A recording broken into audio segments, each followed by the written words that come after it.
everyone. A very warm welcome to another exciting episode of Psychology Talks. And as a lot of people already know, that we are hosting a Meant to Be Well Summit, which is a unique event. It's going to be a 48 hours marathon covering all time zones of the globe. And if you have registered to the summit, so whenever you log in, you will see some of the speakers giving some keynote or panel discussion or some advice going on. So 48 hours of continuous transforming keynotes, speeches, and panel discussion. So I would highly recommend that if you have not registered yet, please register to the summit so you will be able to transform your life, because we believe that everybody is meant to have well-being. Everybody deserves a mental well-being, and everybody deserves to live in happiness. Okay, so today I'm so honored to have one of the keynote speakers from the summit um, today in our show, and she will also talk about what would be her session like. She will also share that what's her expertise, and we also discuss a very important topic, that is that the importance of emotional intelligence in the leadership, because it is one of the most desirable traits. So our today's speaker is Clara Seeger. She is mindfulness and mental balance coach and author. She is a leadership coach, corporate facilitator. She's a speaker, and she offers online courses as well. And one of the things that really intrigued me is her approach that marries the ancient wisdom with the current neuroscience and the current science. So let's welcome Clara. Hello, Clara. Thank you for joining us. Thank you, Ambreen. Thank you so much for inviting me. I'm really excited to be here and to have this conversation with you. Yeah, thank you so much. It is really an honor to have you with us today. And I'm also so honored that you accepted to join us in the summit as well. So I just actually gave a little bit of introduction, but please introduce yourself and tell us a bit more about yourself. Okay, well, I'm a leadership coach. I'm a mindfulness coach and also a neuroscience coach. So I try to marry these three approaches. In terms of my background, I'm actually half Greek, half German. And I grew up in both of these countries and came to London at the age of 18 and have stayed here ever since. So I'm a bit of a multicultural mix. And I did my PhD initially in the humanities and literature, and had an interesting change of career when I went into investment banking. So I have this corporate background in a very different field, and after that, which I did for a few years, and then I trained as a professional coach, as an executive coach and facilitator. And I've been doing that ever since. And within that role, I've developed different interests and different specializations. I trained in emotional intelligence, which I guess we'll talk about today, and also neuro leadership and neuroscience and mindfulness, and did another training, another academic degree of a Master of Science in the neuroscience of mindfulness. Wow. To really learn about the neuroscience of what happens when we are practicing mindfulness. And ever since, I've really been using all of these approaches and drawing them together, synthesizing them into a comprehensive, holistic approach to develop our minds from the inside out, which is what I'm passionate about, and what I call that sustainable well-being. And I'm happy to talk about that more, because I think you are also interested in that topic. Yeah, I mean, what an inspiring journey you had, and you have the mix of cultures and the mix of experiences, like the corporate investment banking, and then the psychology and neurosciences is a completely different, fields. But as when I was giving the introduction about you, but what really intrigued me about this, like the way you, especially I've seen your content also, the way you marry these concept of ancient wisdom with neurosciences and emotional well-being, and what you call is a sustainable well-being, which is, I think, in current era, it's much needed at this time. A lot of people sometimes focus only on mental well-being, on the physical well-being, like they spend most of the time in the gym, but they're ignoring mental well-being, or they're focusing only on the spiritual well-being. So I think it's all about the, now we should talk about the holistic well-being, which is more important, instead of focusing on one area. So just tell us a bit more about it, that what exactly is sustainable well-being for you? Yes, I'm really that term really is a very important one. It really ties in with this whole idea of a sustainable economy, of sustainable, environment, etc. And that's really important, because I think there are a lot of approaches, and a lot of helpful approaches to well-being, that help us with certain coping strategies, with certain practices that help with this or that. But what is really needed is to be able to cultivate one's well-being independent, or as independent as possible, of circumstances, because in the end, that's what makes well-being sustainable, right? We Yeah. don't always have the resources at hand. We don't always have the supportive network. We don't always have access to all the, to yoga classes or whatever it may be that we are relying on. And we can't always have relaxing walks in nature, which is very good. All of these are very good. But what we really, at the end, what our well-being really comes from is our own mind. And our mind needs to be balanced. And if it's balanced, then it will be well. And then we will have mental health. So we can't really have mental health if we don't have mental well-being. And if we can't cultivate that from the inside out. So the less we depend on circumstances being favorable, the more sustainable our well-being will be. And we can work on that. This is something we can train ourselves to do. And meditation is one of the key tools that I use and that I help clients with to really help us cultivate that kind of well-being. Yeah, I mean, that's a very important point that you brought up, because when I actually help people, a lot of people say that I don't have access to, to having the walk in the nature every day. They sometimes don't even have time to meditate like in a proper way. So we need to be more resourceful, instead of, just trying to say that, no, I need to get into the yoga class to actually maintain the well-being. So tell us tell us a bit more about that, how we can actually use different techniques to balance our mind to maintain the mental well-being. There are so many different techniques, and I think people are not always aware of them. So I like to teach a variety of techniques, and that really also support our emotional intelligence, and really different aspects of our mind, because it's not even emotional intelligence is not just about emotions. It's about our mental state, right? It's about how we relate to others. It's about how we relate to the contents of our mind. There's so many different aspects, but the practices are really, there's a huge range of practices. There's some practices that really help us calm our mind down. And that's important, because I think we're all overstimulated, over agitated. We are not balanced. Our nervous system is hyper vigilant a lot of the time. Yeah. So we need to calm ourselves down. I think that's the first thing. We need to calm our mind down. And there are various techniques for that. I mean, mindfulness of breathing is a very popular one.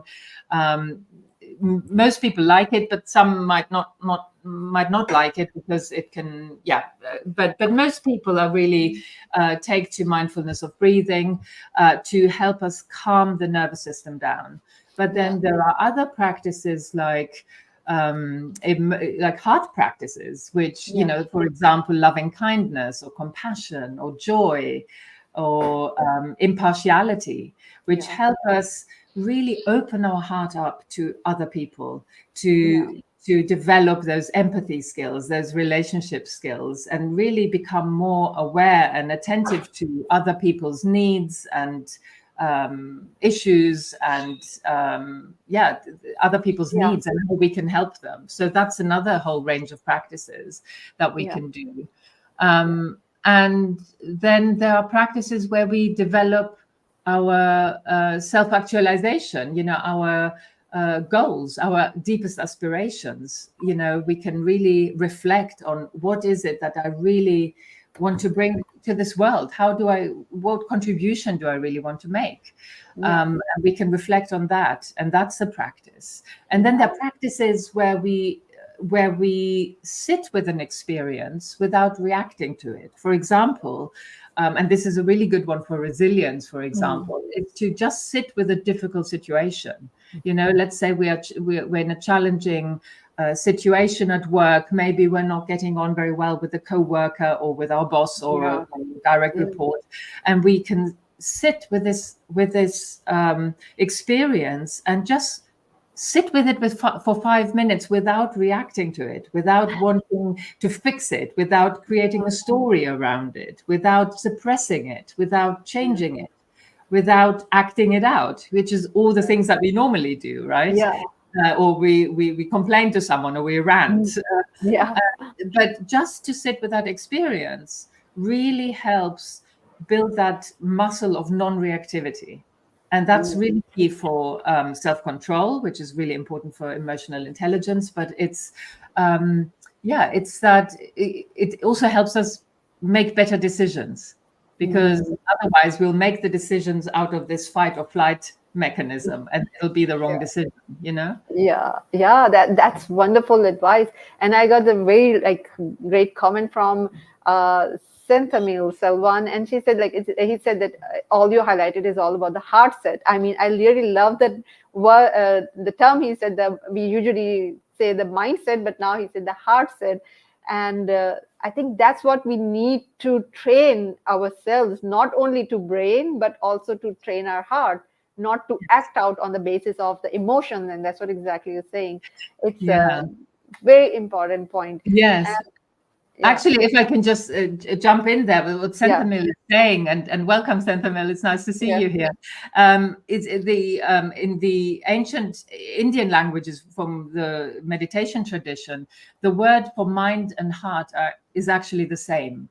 So when I use the word mind, I always have this notion that it includes the heart. That's why I talked about the heart practices, because that's kind of tuning into the open-heartedness.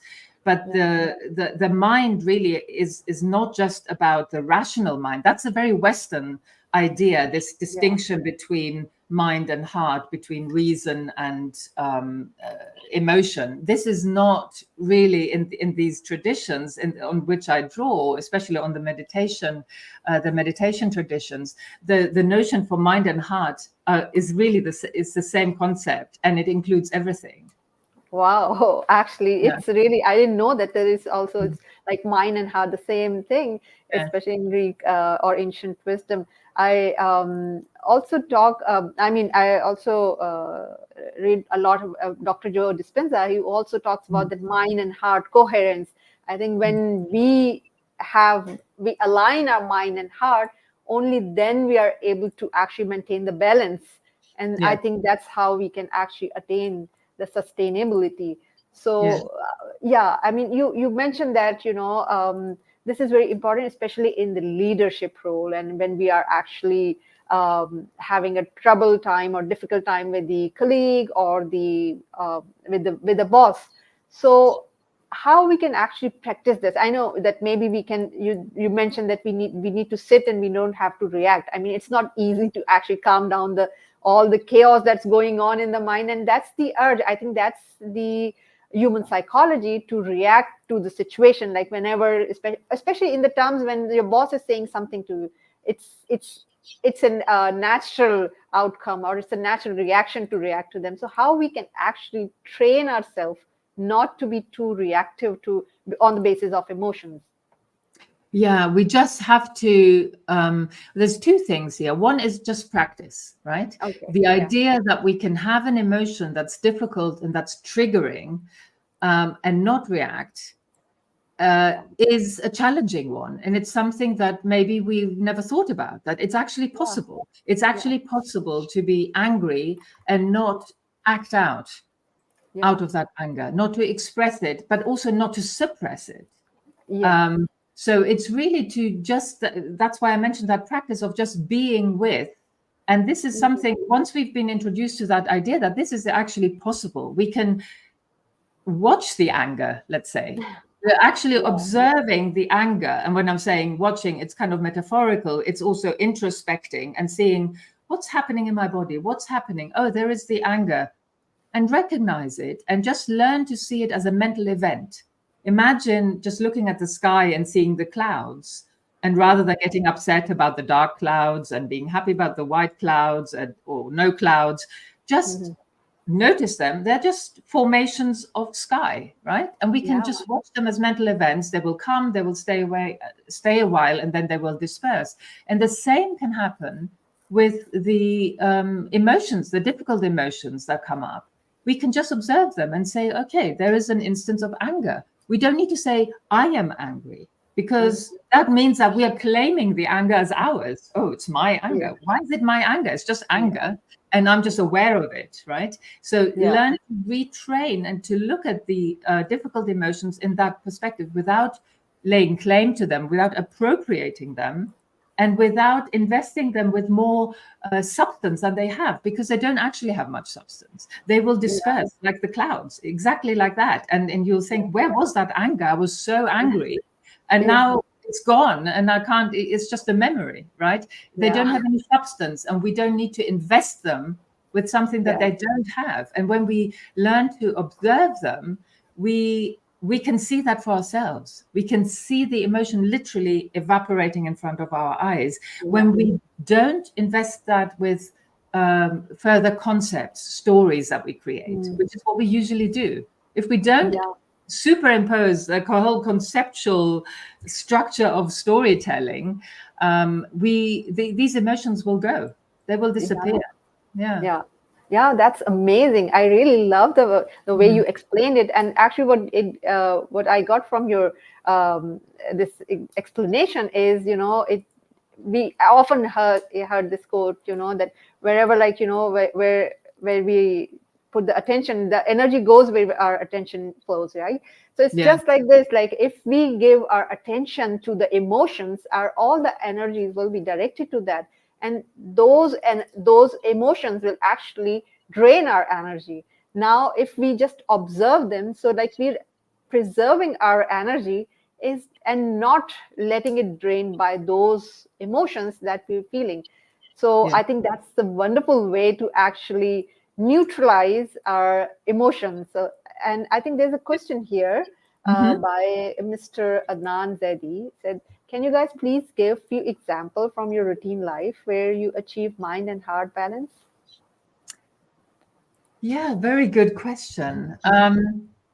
Well, the more, I mean, just to talk from my personal experience, the more I practice what I preach, which is very much what I'm very committed to. That's why Yeah, it's because I practice it that I teach these things, yeah, and because I've found them helpful. But the more and I'm not perfect. It's a work in progress, right? So I'm not claiming any high, enlightened state. What I'm saying though is that we get better with practice, right? And we'll see the little bits of progress that we can make, and we can rejoice in that. So just some examples are that, let's say I do get a bit irritated, which will happen until we are more advanced, right? yeah, Um, I can I can return to my baseline of balance much, much more quickly than I ever could before, because I can let go of that state. I can forgive more easily. I don't hold a grudge that long as I used to. I can just let go because I don't perpetuate the storytelling on top of the actual emotion that I felt in that second.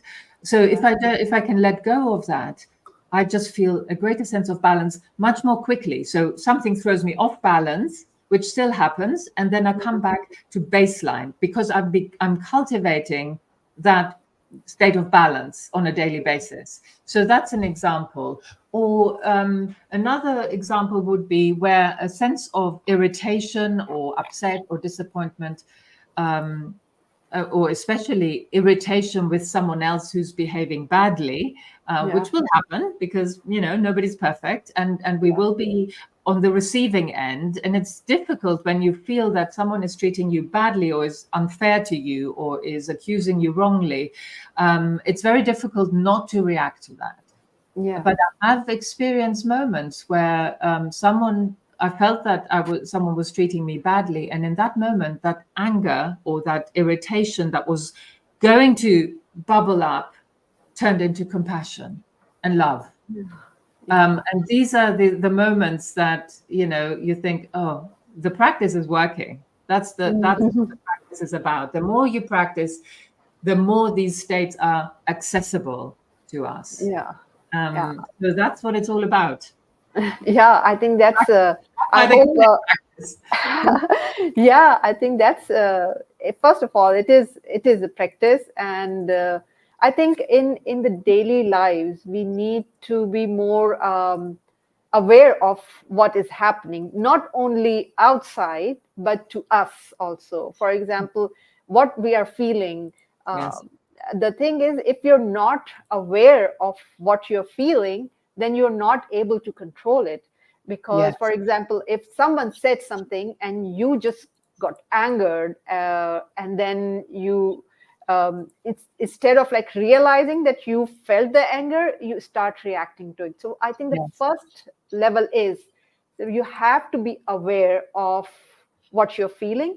And then you need to practice that, okay, this is anger that I'm feeling. Because sometimes, and as you mentioned, that you need to tell yourself that, okay, what is happening to my body? Am I feeling agitated? Am I feeling like my heartbeat is getting, going into increasing, heartbeat rate is increasing, or something is like, maybe I'm feeling a bit nervousness or whatever, so the thing is, these whatever physiological symptoms or for physiological things sensations we are feeling, we need to give a label to it first, so we become aware of it, I guess.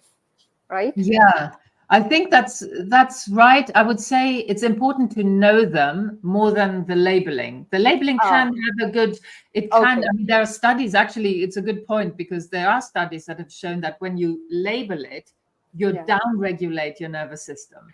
So instead of reacting to the anger, if you call, oh, this is just an instance of anger, you are down-regulating yourself because you're using your cognitive ability to label it. So you're using your prefrontal cortex to down-regulate the amygdala that's all agitated, the center of emotions, as they say. So that's really, it can be really useful. Another approach, though, doesn't involve labeling, and they're all whatever works is good. They're not like, there's no hierarchy here. Another approach is just to notice what it is and know the experience. Whether you can label it, don't sit there waiting for the perfect label. Sometimes, we're overthinking these things. Just know what you're experiencing, and just think, what's really useful, I think, is to tune into the awareness. I'm aware of this, rather than this is mine. So this is really important. And another tip here would be to, normally especially when we get irritated, angry, etc., or disappointed, or these kind of what we call negative emotions, unpleasant emotions, definitely. What happens normally is we're focused on the person or the situation or the thing that we think caused. Well, the right word would be not caused, but triggered, because the cause is that we have the anger inside us. That's why I'm so keen on this approach of training our mind from the inside out, because we can only be triggered when we actually have the seed of anger in ourselves. If we didn't have it, nobody could trigger it, right? Yeah. What happens in those moments is we are focusing on the person. Oh, he did it, she did it. This situation is at fault. This politician, this, the government, the nation, the other people, whatever it is. And in that moment, we're focusing on what we think is the cause, but what is actually only the trigger. And instead, we can shift our awareness back to that actual manifestation of the emotion, as we were talking about earlier. And that's really helpful, because it really helps with letting go of the whole storyline. Yeah, that's amazing. I thank you for explaining it in detail, that what is the difference between labeling and what is this, how we can get aware of it, and then, as you said, that we can manifest it. I want to ask one thing that, like we all, like so far we talked about that how we can maintain these circumstances, the outcomes, the outside. Sometimes, especially when we talk about the depression and something, it's more of the inward things, right? People start having that kind of, especially in kind of during the state of depression, when people start to having those negative thoughts, not something from the outside, but it's basically their inner self was being more critical, and they're saying that you're no good, and they're feeling more, from the inside, like their inner voice is very harsh. So how to deal with those internal voices, not dealing with the outside? Yes, and that is so crucial. I'm glad you brought that up, because that's exactly the inner work that needs to happen. And one way of dealing with this, and this has been studied actually in mindfulness-based cognitive therapy, where what's really helping here is it's this cognitive, the decentering, it's called. It's really exactly what I was talking about earlier, is to not identify with every thought, because we don't invest it with real substance and truth, and we're just seeing it as a mental event. So it's really that distancing from the thought, and just recognizing the thoughts as thoughts without laying claim to them. It's exactly that whole thing, so it really having such a practice and learning to understand the real nature of thoughts. And there's much more depth actually in the ancient traditions on that, on really observing the mind, on observing all the memories that come up, the thoughts, the discursive thoughts, the memories, the mental images that come up, and not appropriate them, and see them for, really investigate what they're made of. And we will realize that they're not made of anything. They're kind of just like, almost like bubbles, the soap bubbles, that just thing, and then you think, where's it gone? Where's it gone? And that, understanding the nature of thoughts is absolutely crucial. And I think not just for people who are suffering from depression, but for all of us, anybody, because this is the absolute, the key skill, really, to recognize that for our own mental health and balance. I think it's absolutely crucial. Absolutely, I agree. There's one question here by I'm sorry that now your name is not mentioned here. It's just saying LinkedIn user. So they're asking, like, Clara, do you recommend supplements to take to harness the seed of anger? Example, ashwagandha or magnesium or other herbs or nutrients or vitamins? I'm not an expert, so I don't have any expert advice on that. But I don't think they can do any harm. And I think if they do support the inner work that we're doing, and they're not harmful, they don't make us dependent, I don't see any problem with helping us in that way. We take vitamins if we have a deficiency. So why not take magnesium or ashwagandha if that helps us regulate some of these difficult situations? But they're not a substitute for doing the practice. Because in the end, again, coming back to the idea of sustainability, you can take away the pills and the supplements and the yoga classes, and, and even the support of other people sometimes is not there. But what you can't take away is what you've cultivated in your own mind. That's why I'm always, that is the key, right? Everything else is a nice addition, but the key is to learn those practices so that we know that we can actually navigate. We gain a greater confidence that we can deal with whatever situation comes up because we have the inner skills, and these need to be developed over time. It's not a magic, it's not a silver bullet. Okay, yeah, there's one comment actually on Insta. Somebody's asking that how to control anger when we doesn't like a situation, yet we can't show how to manage. Yeah, it's again, suppression has been shown to not to work. So you can suppress your anger, and sometimes we have to because we are not allowed to show it, as the example says. But then the anger comes back in other ways, stronger even. It leads to a stronger activation in the brain, in the amygdala. There are studies that have shown that. So the best thing is really to understand that this is just anger. Yeah. That doesn't mean that I have to act out. I don't have to react to it. I can respond to it by creating a pause, by acknowledging the experience. It's really important to acknowledge this is anger. This is a difficult situation. I'm having a hard time with this experience of anger right now. Acknowledge that. Be self-compassionate. And that's another very important practice, being self-compassionate. We're not self-compassionate enough. I mean, I speak from experience. I'm quite harsh on myself a lot of the time. So, practice that. Yes, this is a difficult moment. This is a moment of suffering. This is a moment that I'm struggling, but just let it be there. We don't need to fix it straight away. We can just be kind to ourselves. Put, maybe hand on heart. That's really self-soothing, right? Yeah. And then just be with that experience and realize that this experience is not going to kill me. It's not going, I don't need to fix it. I can just acknowledge it, be with it, and have a little pause, calm my nervous system down, do some breathing, do some letting go, just letting go. Really feeling that sense of letting go is really helpful. And then when we are calmer, we can then respond in a better way. But we don't need to pretend. There's never a reason to pretend, right, that we are not feeling what we're feeling. We don't have to show it to others necessarily to feel it. We can acknowledge it quietly inside. Yeah. Maybe it's not appropriate to show it to others. It usually isn't, actually. Why should others see the anger, right? We can, we don't need to do that. So, that's helpful, but that's how I would say it.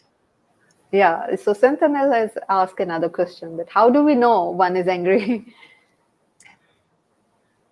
Well, it's what you said, Ambreen, really. It's that sense of being self-aware, and we train our self-awareness through the skill called by various names. It's introspection in the traditions, where really, or meta-awareness or meta-cognitive awareness sometimes. It's really about seeing what is my mind doing, what is happening in my mind right now, and also in my body, of course, and really becoming familiar with that. And whether you call it anger or irritation or fury, I mean, these are semantics, right? What's important is to recognize a mental state, which includes emotional state, recognize how it feels experientially, and you recognize that. And what's important about that, I would say, the key distinction that I would like to share is really a distinction between a mental state that is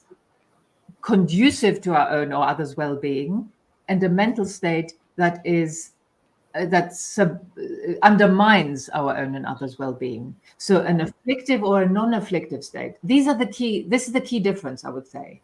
So if you recognize that, you're feeling joy, you're feeling compassion, you're feeling love, great. Recognize it and nurture that. Go for it. Feel it, savor it, share it. If you notice that what you're experiencing is an afflictive state that's going to get you into trouble, like anger, then be a bit more careful and try not to amplify it. This is the distinction, I think, that's key for our well-being, to understand the difference between mental states that are helpful, conducive to our own and others' well-being, and those that are not. And that, again, comes from ancient traditions, and I think it's a really important distinction. Yeah, that's amazing. So I think now I know we can go on, and like I know a lot of people have joined. They ask a lot of questions, and those who want to know more about this topic, we're gonna discuss in detail during the summit, where Clara will give exact like practical suggestions, practical tips that how we can deal with all those emotions, and and we can discuss the same topic in detail during the summit. And her session, like she has two sessions, like on first on day one on 18th of October, that would be on 2 o'clock Saudi Arabia time, and on the British Standard Time it would be 12 o'clock.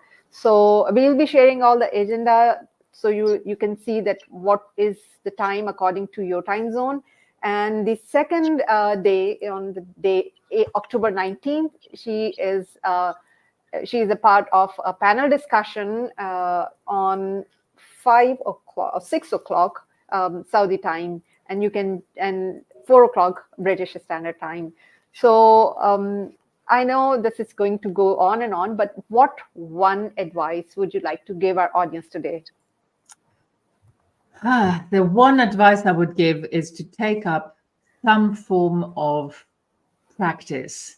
I call it meditation, but it's, some people don't like that term. It could be any experiential practice, which means it could be prayer, it could Yeah. be journaling, it could be self-inquiry, it could be mindful walking, whatever the practice is that you're drawn to.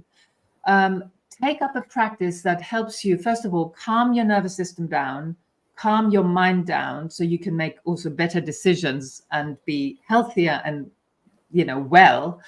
And that also helps you with this crucial point that you mentioned of self-awareness and self-knowing, really being able to understand your own mind. So introspective practice. And I think, you can do that through writing and journaling. You can do that through formal meditation. You can do that as you go about your day. If formal meditation is not your thing, you can be practicing while you go about your day, interacting with people, and walking around and doing your job. So whatever it is that you're drawn to, and you can be very creative here, formal practice, informal practice, whatever suits you, choose a practice that helps you calm and balance your mind and makes you more self-aware. That's the key. Yeah. So that's Yeah. my advice. That's lovely, amazing advice. I think calming our mind is the best practice we can do, because our mind is like constantly active. I mean, there are like a lot of different numbers going on, like that 60,000 thoughts per day or 80,000. But this shows that the magnitude of like the thoughts that we generate in a day, it's like it's humongous. So we need to calm ourselves down to to focus on the right ones, which can Yeah. actually help us empower ourselves and maintain the holistic or the sustainable well-being.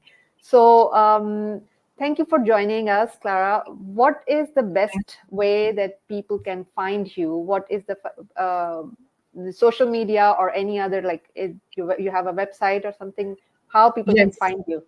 Yes, I have a website. It's Enlightened Leaders with a Okay. hyphen in between, enlightenedleaders.com. So people can find me through there. I'm also on LinkedIn. I'm on Facebook, both as Enlightened Leaders and as Clara Seeger. So people can contact me there. People can email me directly, and I'm very happy to be contacted. So I would love to hear from people, and Yeah. get Sure. in touch. I have actually shared your website in the comment, so people can join in, can contact you from there. And yeah, very well said, Karen, that you need to count to 10 so you Yeah, can take that pause and reflect back on exactly. what is going on in the mind.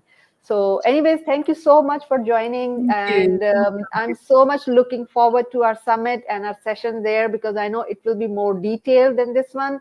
So, I would again strongly recommend to all those who are listening to us live or listening to us in the as a recording, please register yourself to the summit, so you can gain more knowledge and you can get more information about how you can manage your sustainable well-being. Thank you so much, and Thank have a great you. day. Yeah, and thanks to all those audience like Senthamil and Karen and so many others who joined us today and shared their comment to keep this conversation more lively. Thank you. Okay. Thank you so much, Ambreen. Thank you everyone for coming. Mm-hmm.